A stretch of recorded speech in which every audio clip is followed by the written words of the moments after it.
안녕하세요, 여러분. 혹시 내 월급은 대체 어떻게 정해지는 걸까? 이런 생각 해보신 적 없으세요? 매일같이 하는 고민이잖아요. 오늘은 바로 그 비밀을 한번 파헤쳐 보려고 합니다. 네, 맞습니다. 바로 이 질문에서부터 시작해야죠. 기업들이 도대체 무슨 기준으로 사람을 뽑고 또 연봉을 정하는 건지 오늘 저희랑 같이 한번 그 답을 찾아가 보시죠. 좋아요.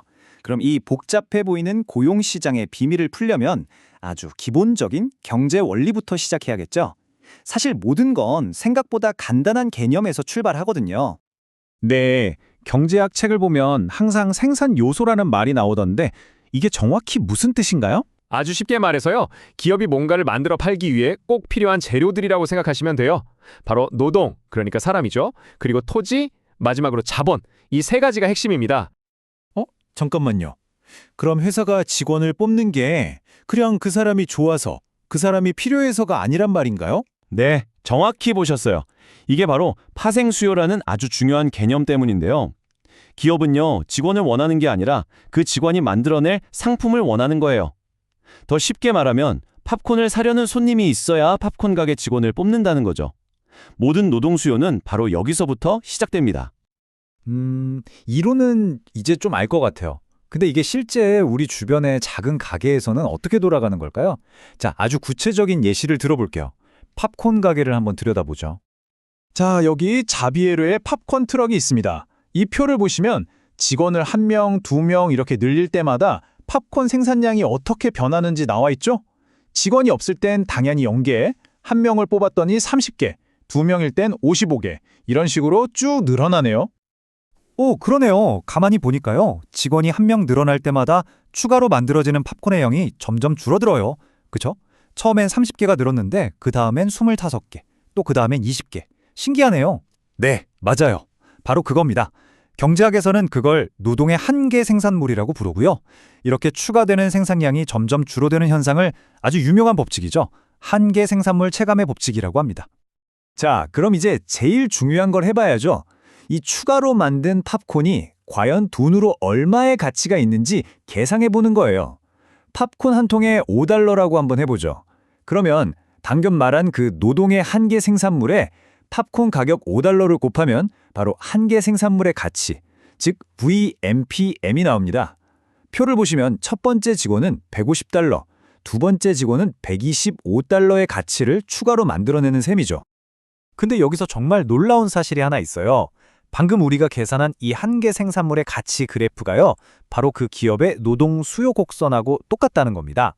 다시 말해서 이 곡선 하나만 보면 특정 월급에 기업이 몇 명이나 고용하고 싶어 하는지를 바로 알 수 있다는 거죠. 아, 그러네요. 직원이 만들어내는 가치가 월급보다 높으면 당연히 더 뽑고 싶어 할 테니까요. 아, 이제야 그림이 딱 맞춰지네요. 그렇죠.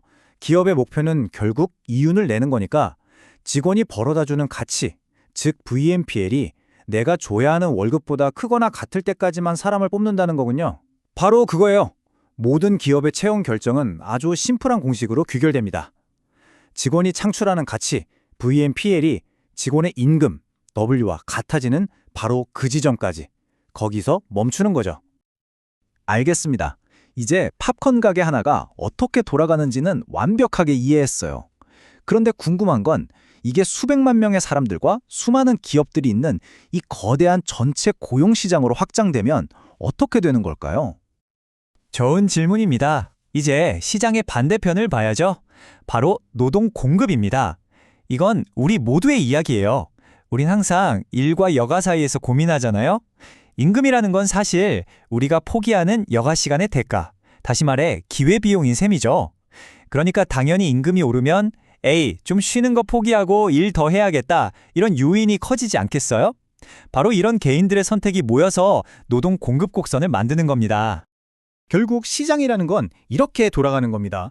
기업들이 이 월급에 이만큼 뽑고 싶다 하는 수요, 그리고 우리 같은 노동자들이 이 월급이면 이만큼 일할 의향이 있다 하는 공급, 이 보이지 않는 두 손이 딱 만나는 지점에서요, 사회 전체의 평균 임금과 고용 수준, 즉 시장 균형이 딱 결정되는 거죠. 그렇군요. 그럼 이 균형점이라는 게 한번 정해지면 영원히 그대로 있는 건가요?